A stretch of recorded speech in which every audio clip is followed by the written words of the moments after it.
Ce vendredi 19 octobre 2018 va se tenir un débat dans le lycée français Blaise Pascal, dans la classe de seconde.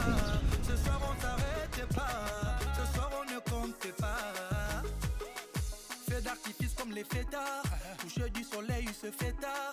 Étoile d'Afrique comme Didier Drogba. La vie c'est maintenant, demain c'est trop tard. La 5 étoiles, les grands restos, ma chérie, je lui donne plus que ça. Les voitures en pagaille, en voyage à Monaco, ma chérie, je lui donne plus que ça.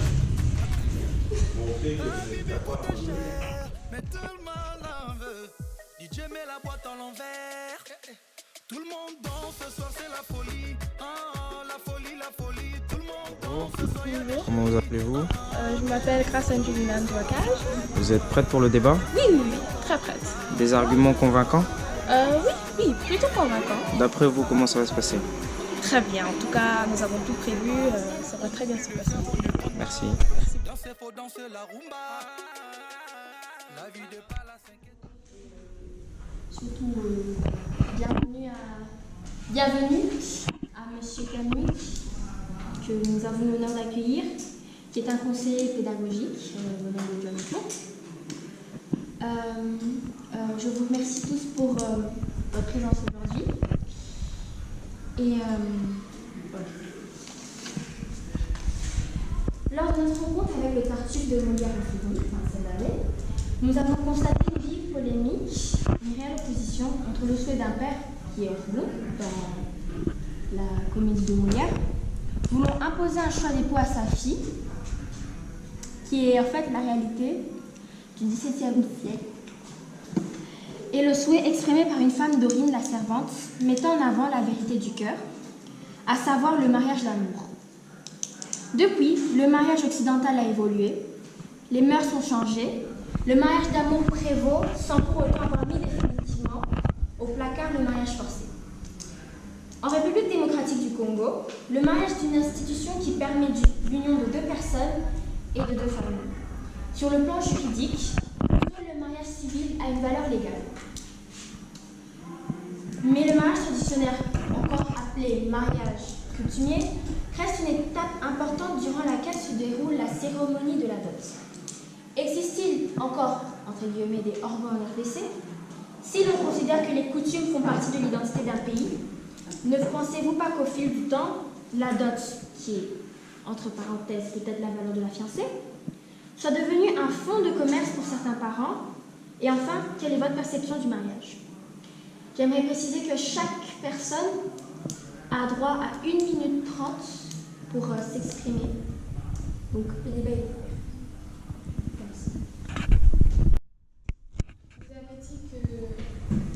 Vous avez posé la question que le débat est devenu un moyen de commerce pour les familles.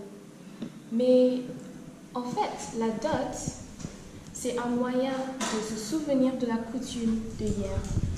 Donc, moi, je ne dirais pas que c'est devenu un moyen de commerce pour les familles, mais un moyen d'honorer la coutume d'autrefois. D'accord. Si je peux revenir d'abord au premier sujet. Y a-t-il des hors-bons en RDC? C'est le mariage forcé. Là, il y a des deuxième sujet. C'est quand même pour votre Oui, mademoiselle. Personnellement, je pense que oui, il y a encore des organes ici au Congo.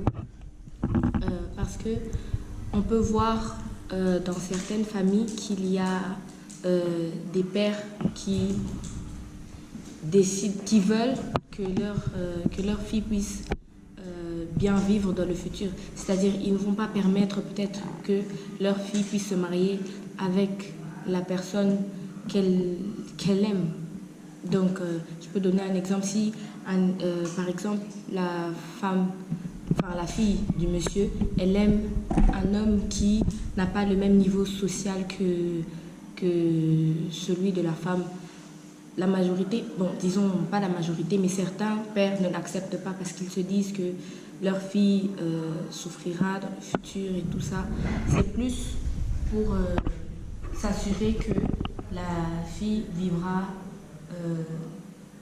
vivra normalement, qu'elle mangera à sa faim et que l'homme pourra répondre à tous ses besoins. Donc si je comprends bien, vous dites que le fait que certains parents forcent leur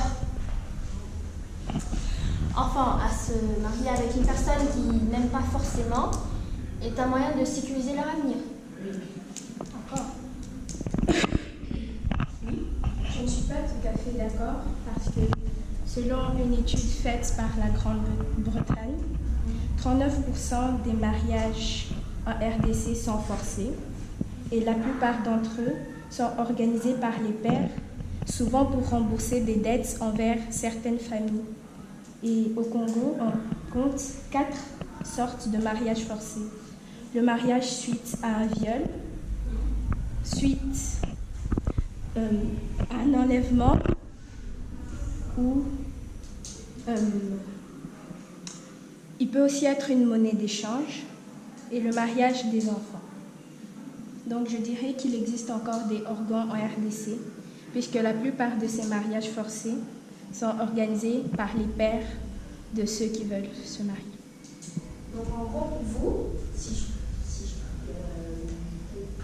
peux me permettre, c'est que les parents ne font pas ça forcément pour l'avenir de leur enfant. Exactement. D'accord. On a très partagé. Une personne veut s'exprimer?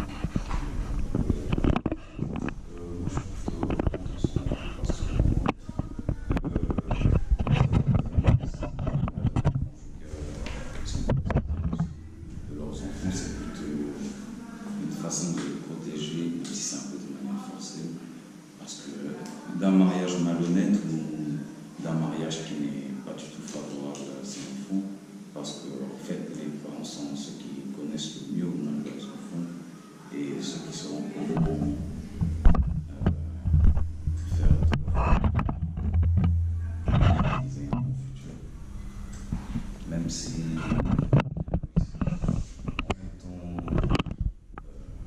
faire un mariage d'amour et en même temps un mariage qui leur convient.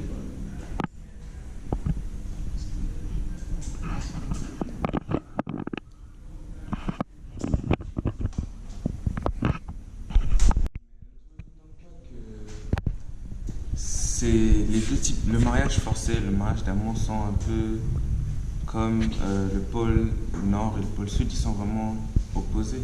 Parfois, il se peut qu'on puisse aimer une personne qui ne soit pas du même niveau, du même rang social que nous, mais est-ce que c'est pour cela qu'on doit aimer, abandonner ce rêve?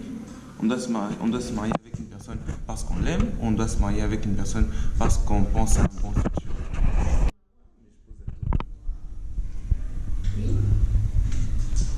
Moi, je pense qu'on doit se marier avec une personne qu'on aime, parce que si on ne se marie pas avec une personne qu'on n'aime pas, je crois qu'on sera malheureuse toute notre vie. Et donc, je ne vois pas pourquoi on va épouser quelqu'un qu'on n'aime pas ou quelqu'un que nos parents veulent qu'on épouse, étant donné qu'on n'aime pas. Donc, moi, je trouve qu'on ne sera pas heureux dans notre mariage. Alors, selon moi, en tout cas, je n'épouserai pas une personne que je n'aime pas ou que mes parents m'obligent d'épouser. Mais ne pensez-vous que ces jeunes filles ont un peu de potentiel? C'est vrai qu'elles n'ont pas le choix. D'un côté,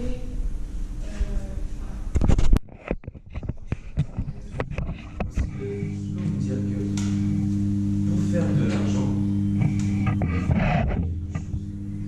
pas dans le sens où une personne pense vraiment aussi, mais c'est aimer son travail. Par exemple, il y a une personne qui est en train de cultiver. S'il aime ce qu'il fait, s'il travaille dur chaque jour, il peut très bien réussir. Il peut très bien réussir et devenir. Il peut vendre ses produits internationalement. Enfin, d'abord dans son pays, puis dans tout le monde. Pour avoir de l'argent, il faut juste avoir de la persévérance. Il ne faut pas. Tu peux très bien te marier avec une personne pauvre et ensuite persévérer.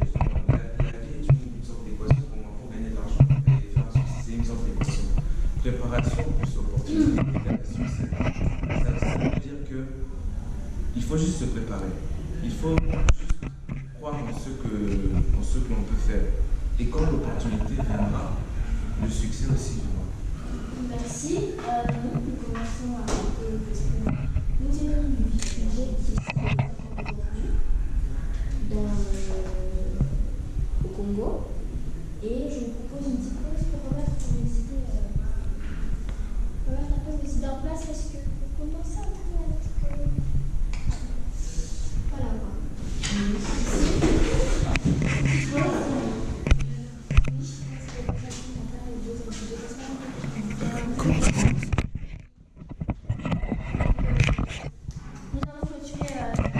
De notre débat qui était dont le sujet était existe-t-il encore des Bourgans en RDC, et les avis ont été très partagés et très enrichissants en même temps.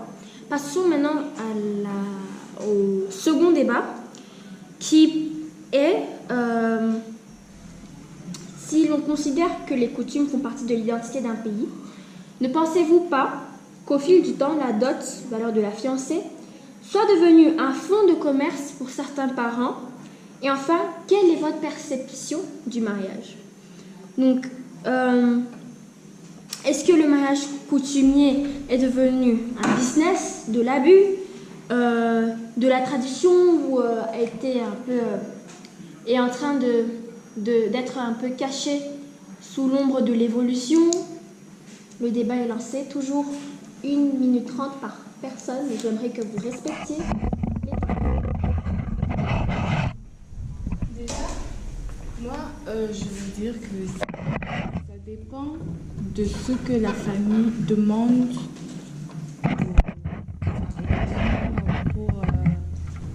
pour apporter comme dot. Donc, ça dépendra. Si ils demandent, par exemple, un truc genre 20 000 $, une voiture, là, oui, on dira que c'est quand même abusé. Mais par contre, pour d'autres familles que je connais, par exemple, pour tes parents, tu nous as dit qu'ils ont amené, je crois, un fil et une aiguille pour juste symboliser le mariage. Bon, ça dépend de ce que la famille de la femme demandera comme dot.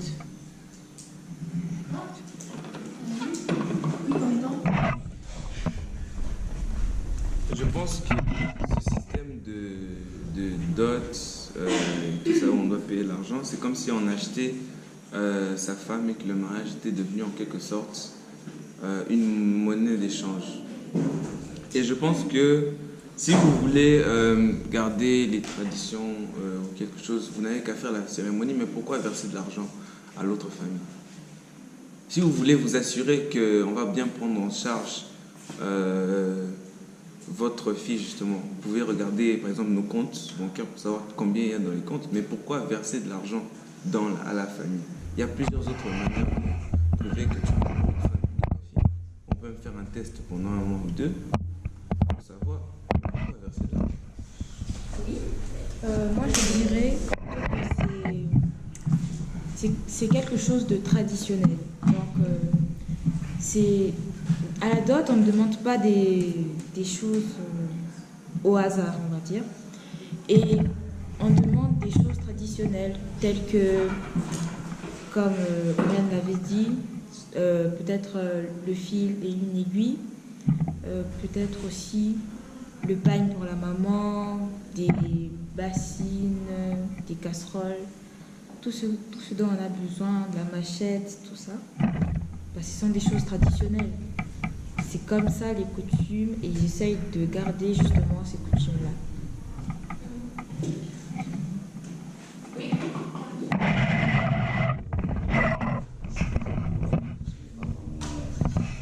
Merci. Moi, ce serait plutôt pour eux la preuve que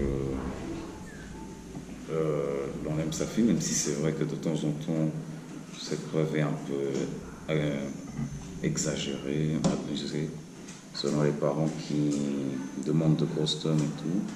Et pour en revenir à ce que M. Voldy disait, de techniques pour vérifier cela, comme vérifier leur compte en banque ou autre pour voir si leur économie fonctionne, pour voir s'ils sont heureux, ce n'est pas vraiment une bonne manière parce que, comme vous l'avez dit précédemment dans le premier débat, c'est pas l'argent qui va faire le bonheur, sauf si c'est votre avis, hein, mais que l'argent fasse le bonheur. Oui.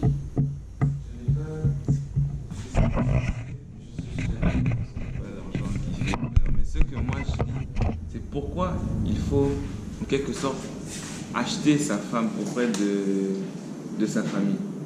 Il y a plus, vous dites c'est traditionnel, mais est-ce que c'est parce que ce sont des traditions que cette méthode est forcément la méthode à adopter?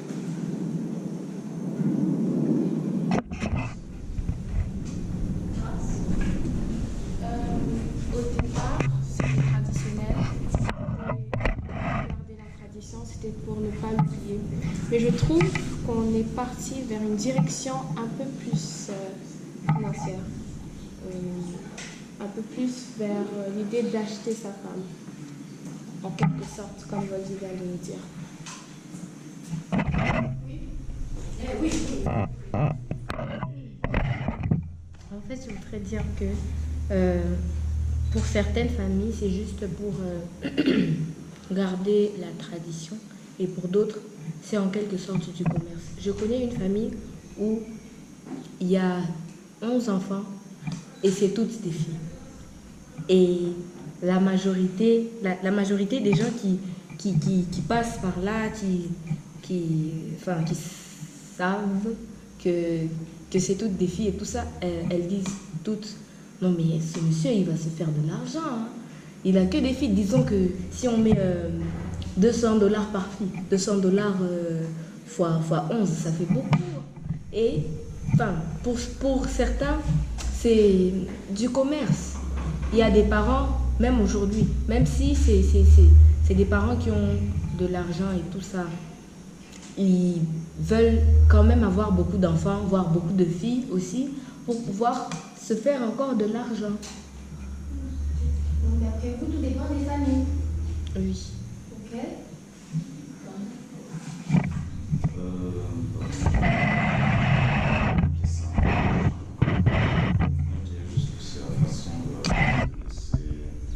Leurs filles qui sont éduquées.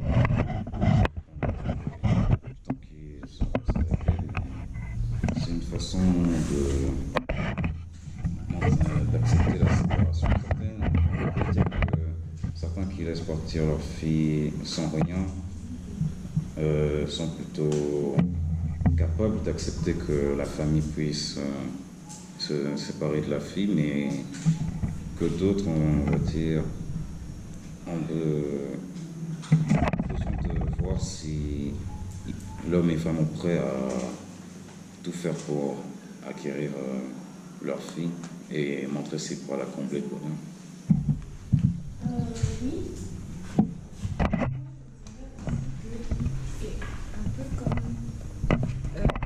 C'est un peu comme une aide.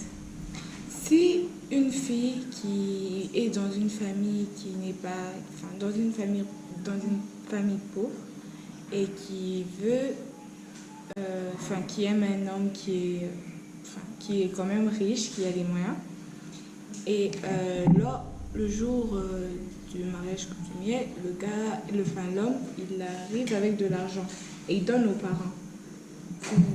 Supposons que ce soit toi, tu prendrais ça pour une aide ou pour un commerce? Deuxième solution, par exemple, si on voit ça d'un mathématicien pour moi, en disant que la dot s'effectue et tout, et que la fille et l'homme se marient, et que malheureusement il n'y a pas de bonheur dans le mariage et qu'à la fin ils divorcent, on peut dire que l'argent ou les cadeaux qu'on aura versés seront une sorte de monnaie, cadeau d'apprend, on va dire.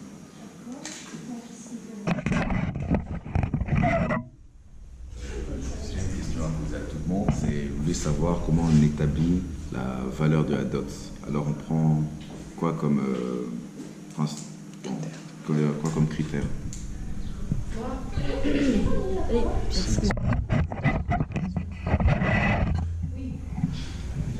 Donc voilà, je pense que, déjà moi je pense que quand on donne la dot, c'est en quelque sorte pour rembourser tout ce qu'on a fait pour la femme avant qu'elle puisse se marier. Par exemple, il y a certains parents, enfin c'est comme si un père disait à l'homme, j'ai pris soin d'elle, je lui ai acheté la lotion pour que aujourd'hui quand tu la regardes, tu la trouves belle, parce que sa peau est belle, bah c'est moi qui ai acheté la lotion, donc maintenant tu rembourses. C'est en quelque sorte, c'est comme ça. Et donc, normalement, pour la dot, on prend le pagne pour la maman, de préférence super wax, le costume pour le père, avec les chaussures, la cravate aussi, pour la maman aussi, les chaussures et le sac, généralement le sel, le sucre, tout ce qui est en quelque sorte provision pour la maison, et une chèvre, quelques poules. Il y en a qui font pour les vaches et tout ça. Et après tout ça, on donne une somme en plus. C'est-à-dire, il y en a qui donnent par exemple $2 000 en plus de tout ce qu'on doit acheter.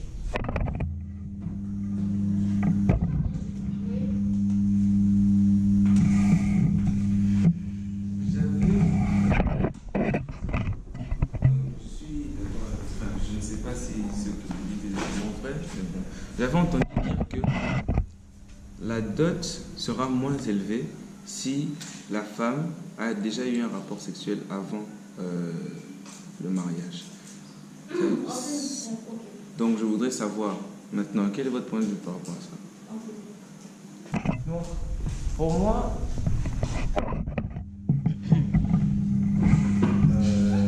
déjà pour revenir à comment on donne la valeur de la dot, bon, il y a un avis partagé. D'un point de vue de ce que Sarah a dit, c'est pour dire qu'on a pris soin de l'enfant durant des années, tu dois me rembourser. Mais je trouve que c'est pas trop ça, parce que si un parent, bon, à l'époque, c'était vraiment, la femme était jusqu'à maintenant, c'est un peu comme une marchandise. Mais pour maintenant, c'est aussi pour dire que je remets ma fille entre tes mains, mais je n'ai aucune garantie de la façon dans laquelle elle pourra construire sa vie. Donc je ne sais pas si tu as assez de moyens pour faire en sorte à ce qu'elle construise sa vie. Et symboliquement, parce que Voldy n'était pas d'accord avec ça, il a dit qu'on pourrait juste faire des tests ou regarder le compte bancaire, mais c'est symbolique. C'est un symbole pour montrer. On pourrait regarder les comptes bancaires, mais bon, c'est juste, on voudrait garder ce symbole-là pour dire que on établit la liste de la dot où il y a tout ce qui est costume, machette et tout ça. Pas forcément l'argent, parce que au fur et à mesure des choses qu'on demandera, c'est ça qui formera le prix de la dot. Mais cela dépend. Pour moi, cela dépend vraiment du mari. Donc, si vous revenez, c'est après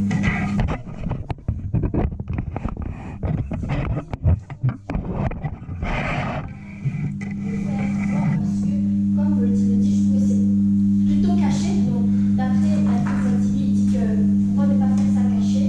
Et d'après de Sarah et Anthony, pourquoi c'est plutôt faire voir la famille.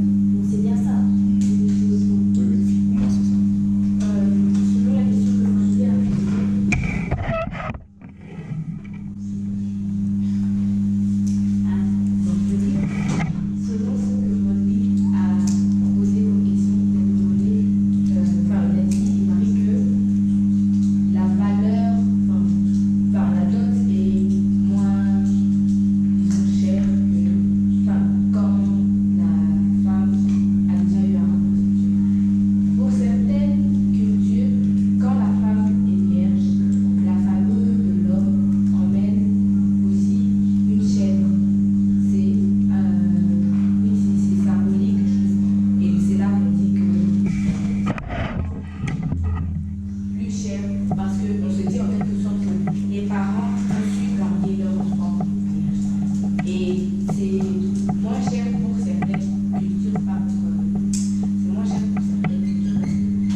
juste un autre moyen de dire que, enfin, si on va dire ça brutalement, que c'est une marchandise. Si elle manque quelque chose, en quelque sorte, on peut développer. Pour certaines familles ou disons certaines cultures, c'est en quelque sorte comme une marchandise. On ne va pas se mentir, c'est vrai. Mais pour certaines cultures, disons certaines familles, c'est juste symbolique. Genre, je connais une famille où il y a le père, bon, même si je dis que c'est un acte d'orgueil, le père, il était très riche et tout ça. Il a juste demandé 50 francs congolais à la famille de l'homme pour prendre sa fille en mariage. Oui, les garçons, inutile de demander si elle est frères et sœurs. Les sœurs, parce que c'est peut-être plus important. Moi aussi, mais il y a une question que je voulais poser. Si vous dites que c'est parce que les parents n'ont pas su garder leur fille vierge, mais est-ce que les parents sont responsables des actes de leur enfant? C'est pas par hasard leur enfant qui doit se gérer, elle-même dire non, ma virginité, je la perds, et non, moi je préfère me préserver. C'est pas plutôt une question. Non, j'ai réfléchi. Pedasté. Oui? Ah, Anthony, vas-y, pas.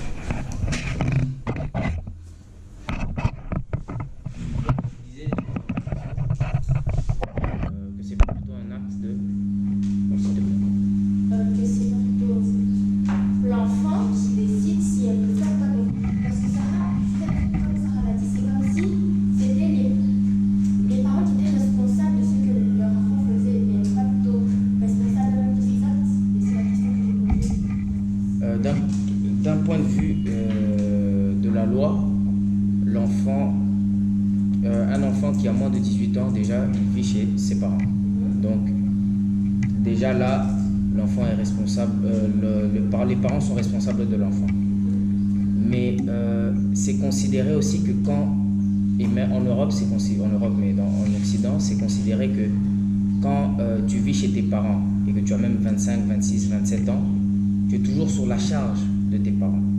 Et quand on ne t'a pas encore épousé, c'est considéré que tu es toujours chez tes parents, surtout en Afrique. Et on dit, et c'est pour ça, c'est d'où l'expression, on dit tu es encore chez vous. Donc que tu es encore chez tes parents. Donc par exemple, que si tu as un enfant avant, ou tu as un rapport sexuel avant et que c'est su, c'est considéré comme si l'enfant, mais même si tu as 25, 26, 27 ans, que tu n'as pas été pris en charge par tes parents. Parce que quand tu n'es pas encore marié, c'est considéré comme si tu es encore chez tes parents, pour une fille.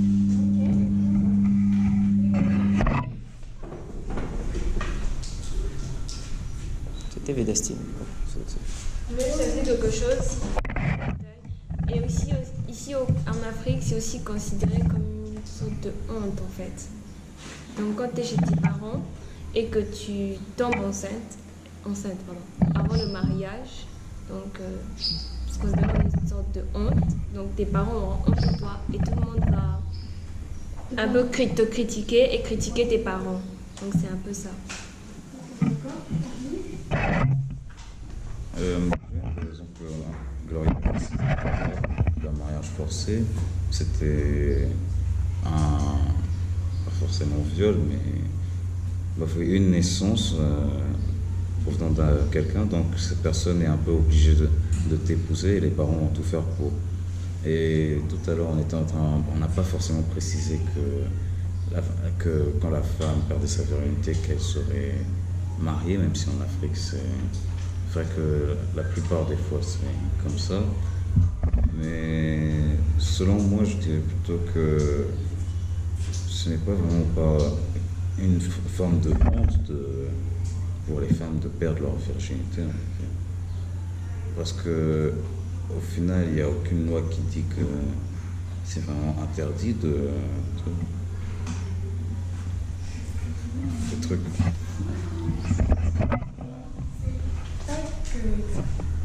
C'est pas une question de loi, c'est une question d'honneur.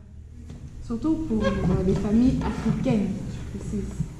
là tu parles des familles, genre États-Unis, occidentales, voilà, merci. Mais ici, c'est déjà, tu dois tenir ton honneur à toi-même déjà en tant que fille de la famille, tu dois représenter tes parents. C'est une sorte de représentation. Tu dois montrer l'éducation que t'ont donné tes parents. Tu dois, c'est ça en fait la virginité.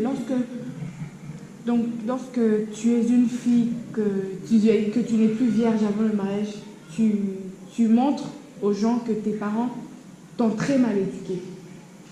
Par contre, si tu es vierge et que tu te maries et tout est vierge et tout, oui, là tu montres que tes parents t'ont donné une très bonne éducation, et cette éducation, ils savent que cette éducation suivante, tu la donneras aussi à tes enfants, que tes enfants donneront aussi à leurs enfants. C'est ça quoi.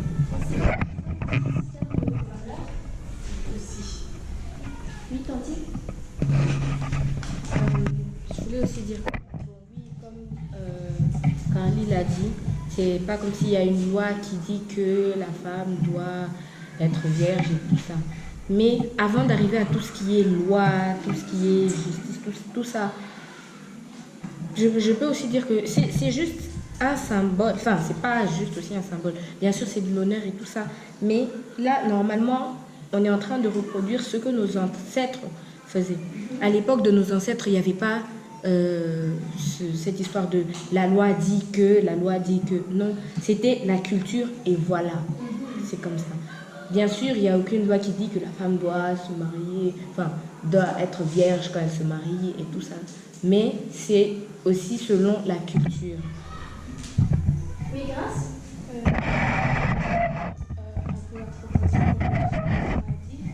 n'y a peut-être aucune loi écrite, mais il y a une loi morale. À la famille, il y a une loi qu'on a enseignée à beaucoup de personnes au Congo, en RDC. C'est peut-être pas une loi écrite dans la loi officielle, mais c'est une loi écrite par la famille, par les parents, par l'enseignement. Oui, c'est une loi morale. Donc on revient toujours sur le système de valeurs. Oui, et de tradition. Oui. Effectivement, c'est peut-être que si resté trop dans le système traditionnel et n'innove pas plutôt. Et c'est peut-être ce qui fait qu'aujourd'hui on a ce débat et que la dot soit toujours là. Oui, ce n'est pas parce qu'on reste dans la tradition. Certaines personnes veulent rester dans la tradition, mais c'est pas pour autant qu'il n'y a pas l'évolution, si on va dire ça comme ça. On reste dans la tradition pour garder de nos ancêtres, de nos ancêtres, et on garde l'enseignement que nos parents nous avaient appris. C'est aussi l'enseignement que leurs parents nous avaient appris. Donc, c'est toujours... Ça reste un concept moral, ça reste un concept de tradition, mais c'est pas pour autant qu'on n'évolue pas. Mais cet enseignement n'est pas dû Justement, si, elle est de tradition. Mais ce n'est pas parce qu'on reste dans la tradition qu'on n'évolue pas. Tu ne peux pas, excusez-moi. Vous pouvez voter cette question parce que peut-être qu'elle n'est pas prête. Si on veut rester dans certaines familles, on doit rester dans la tradition. C'est surtout qui reste dans leur tradition et innover et aller européen. D'accord, merci. Une dernière intervention parce que nous allons bientôt clôturer notre débat. Qu'est-ce que tu veux dire? D'accord, Wadi. D'après ce que vous êtes en train de dire, les parents ici en Afrique choisissent les traditions qu'ils veulent garder, c'est ça. Ça veut dire qu'on paye la dot parce que c'est traditionnel, mais aussi parce qu'on a choisi de garder cette tradition-là. Parce qu'il y avait plusieurs traditions. C'est-à-dire que d'un côté, la dot, Ce n'est pas vraiment parce que c'est la tradition, c'est parce que ça fait profiter aux parents. Pourquoi on n'a pas gardé toutes les traditions? Déjà, moi je parle pour la RDC, qu'on a été colonisé et qu'il y a plein de choses qui ont changé. Si aujourd'hui on a quand même eu la chance de garder certaines traditions qui sont restées encore vivantes telles que la dot et que on avance toujours avec cette tradition, c'est quand même un truc incroyable parce qu'il y a plein de choses qui ont disparu depuis. Donc,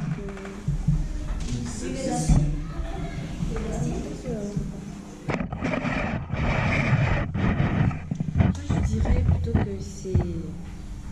Enfin, on a gardé cette tradition parce qu'il y en avait d'autres qui n'avaient pas vraiment lieu d'être. Il y en avait d'autres qui étaient plus strictes et tout ça.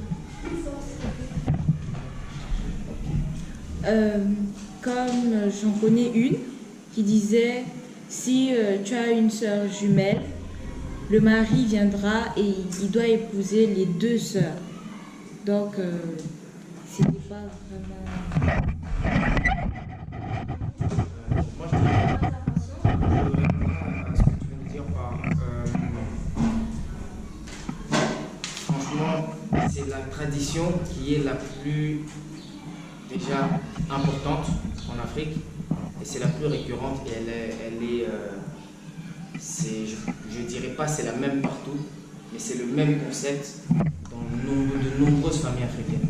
Parce que si tu vas dans les familles ouest-africaines, les familles d'Afrique centrale, c'est quasiment la même chose, c'est les mêmes trucs qui reviennent et c'est le plus important. Mais il y a d'autres familles qui gardent de plus en plus de traditions. Et c'est juste que maintenant, on ne les voit pas souvent. Mais par exemple, pour l'exemple du Congo, c'est un pays avec plus de 500 tribus. Mais dans ces 500 tribus-là, on remarquera que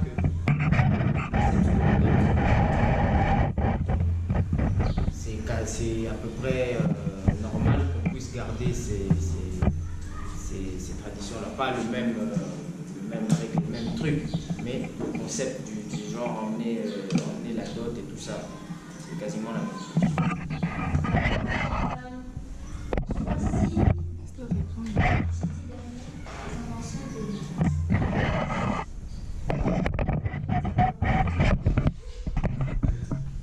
Donc,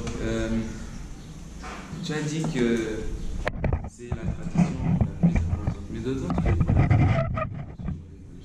Pourquoi est-ce que nous sommes passés du mode de vie de nos ancêtres à notre mode de vie aujourd'hui? Pourquoi? Parce que justement le mode de vie de nos ancêtres avait beaucoup de failles. Et nous avons évolué, parce que nous, les humains, nous évoluons en permanence, nous avons évolué à notre mode de vie maintenant. Et c'est pour ça que nous nous interrogeons sur le mode de vie de nos ancêtres. Est-ce qu'il était bien? Non, bien sûr qu'il n'était pas bien, vu que nous avons évolué. Pourquoi est-ce qu'alors devons-nous garder la tradition que tu appelles la plus importante de nos ancêtres? Parce que d'un côté, comme c'est elle la plus importante, c'est donc en partie à cause de elle que le mode de vie de nos ancêtres n'était pas le plus optimal. Donc pour pouvoir évoluer encore vers le mode de vie des générations futures, il ne faudrait pas plutôt effacer tout ce qu'on a fait avant, en garder les bonnes choses et créer de nouvelles choses. Donc, quand tu parles d'évolution, c'est emmené en fonction, par exemple, des différents voyages, parce qu'on a eu des explorateurs qui sont venus à nous, on a pu voyager, etc. Donc, on a puisé des méthodes occidentales, tu vois. On a puisé des méthodes occidentales. Donc, ce qui fait que ça une méthode.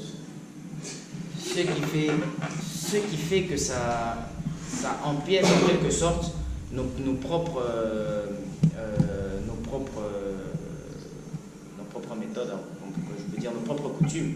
Ça fait disparaître nos propres coutumes. Et il y a des personnes qui veulent garder, oui, rapidement, je suis désolé. Il y a des personnes, merci. Il y a des personnes qui veulent garder cette authenticité-là, vouloir garder cette authenticité africaine et ne pas vouloir tout le temps l'évolution qui est une méthode ramenée par les Occidentaux. Mais qui vit le mieux? Les Occidentaux ou les Africains? Mais comment toi tu S'il vous sais plaît, que... monsieur, vous monopolisez la parole, je l'ai dit la première fois. Il y a certaines personnes qui aimeraient s'exprimer et il faut laisser la parole aux autres.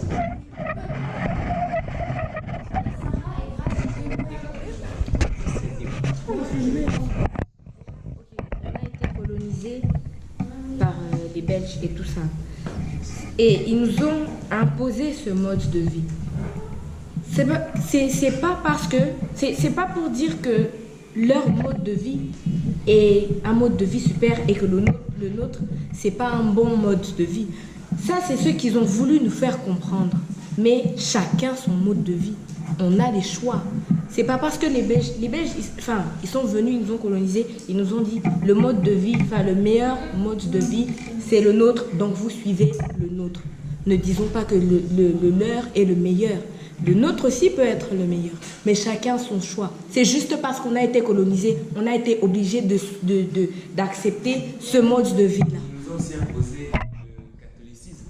Et jusqu'à aujourd'hui, les Congolais ils croient le catholicisme. Et jusqu'à aujourd'hui, les Congolais ils croient dur comme fer. Donc, d'après vous, on devrait tout arrêter de croire en qui on croit maintenant, arrêter de porter ce qu'on porte maintenant et revenir à notre... Non. Le débat, il est fini. Depuis un bon bout de temps, je vous ai laissé la parole, mais ça va. Merci pour vos opinions, c'était magnifique. C'était magnifique. Voilà, c'était bien, on a bien débattu.